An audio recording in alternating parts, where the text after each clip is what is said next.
My name is Joel, and I'm currently a team member for the worship team of Full Gospel Assembly. I play guitar and sing. I wasn't always a worship leader or a worship team member. I wasn't always a worshiper, and I wasn't always a Christian. I grew up in a Christian home, in a Christian family, and that has many advantages. But the one disadvantage I felt that it had was growing up in church. I was almost, I don't know if I was numb to it. It was just one of those things, every Sunday or every Wednesday night we'd be in church, as long as I can remember. And so I didn't really know anything else. I didn't really know about the grace of God, or knew that I needed God's grace and forgiveness. I always tried to be, a good person.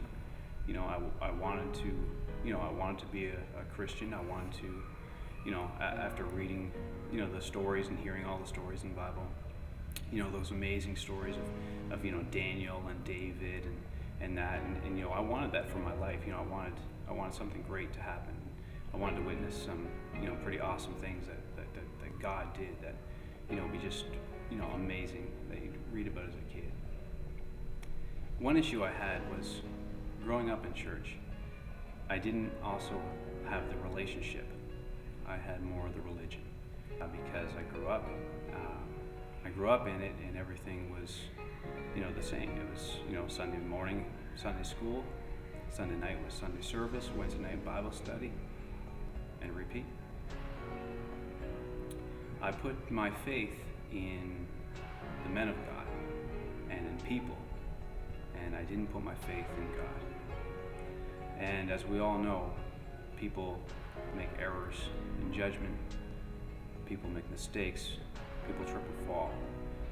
And if you have your relationship with God through a person and not directly through Jesus, then that person's going to fall, because we're all human.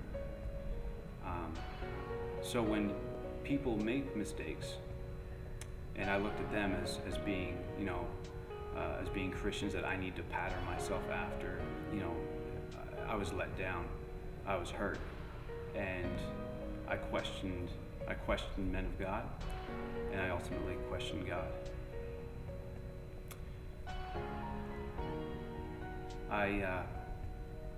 I left the church as a teenager.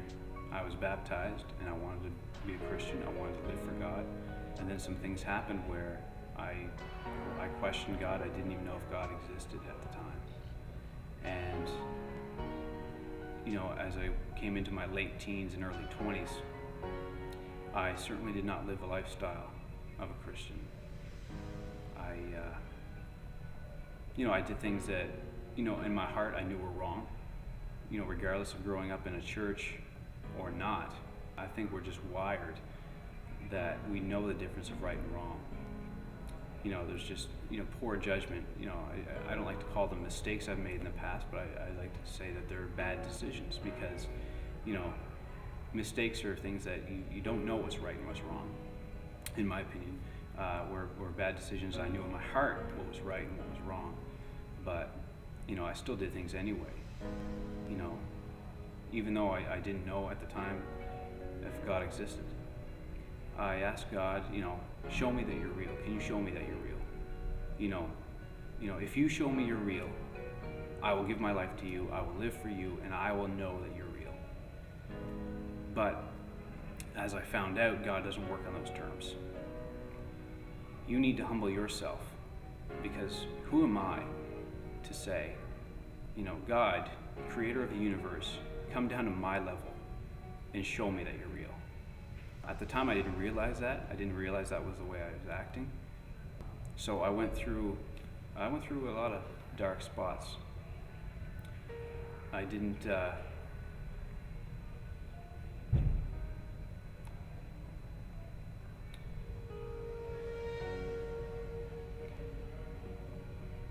I struggled a lot with depression, with anger issues, for different reasons. I would bottle them up. I wouldn't show anybody. I wouldn't show anybody anger. I wouldn't show anybody depression. I'd always have a smile on my face or a joke to tell. But when I was by myself, I hated myself. I hated looking into the mirror. I didn't like anything about myself. I really didn't even want to be around.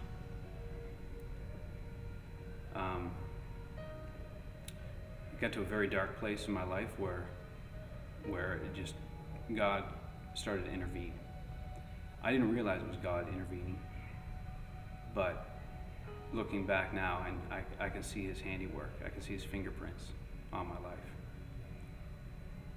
As I was searching for a truth, I didn't know what it was, but I knew there had to be something. Whether it was science that was accurate, or whether God was real and Jesus was his son, I had to find out. And I started digging into scriptures and comparing it with science, or comparing it with set in stone facts. And what I came up with was nothing. There's no fact on earth that can contradict the Holy Spirit inspired scriptures. So that was a big waving flag to me to say that, there's some truth here. If it can't be contradicted over a couple thousand years of atheists and scientists trying to prove God wrong, that nobody could come up with anything, then that's a pretty obvious sign. I picked up a book one day by Dan Brown called The Da Vinci Code, and Brown takes a fictional story, but he takes some facts with some plausible theory, and he wrote a good book. I looked at it, I read it, and it made me think, made me dig even more. And even though it was a completely fictional story, that helped me get into the Word, because I picked up the Bible and I read the red letters in that, the words of Jesus. And as I read, I started building that relationship with Jesus. I got married. I married my wife Jen in 2007, and we had a baby girl afterwards. And my wife came from a different background where they baptized babies, and I came from a background where we dedicated, and I wanted to have her dedicated. Still far from God, still, he's still working on my life, but certainly not there yet. So we decided that we were going to make a couple appearances at a church that my mom attended, and then just kind of asked to, do the dedication, a little ceremony, and then we began that. While we were there, that's when God decided to show me that he was real. It's because after I started seeking, after I started looking, then God came to me and said, I'm real. And I felt the most amazing presence that I cannot ever describe. My wife and I both felt it at the exact same time. It wasn't a feel-good goosebump message or anything like that. It was the Holy Spirit completely wrapping us up in his love. And I knew then that God was real.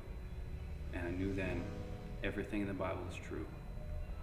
And that's when I decided that I'm going to give my life to Christ. I'm going to rededicate my life to Christ. And I'm not going to look back.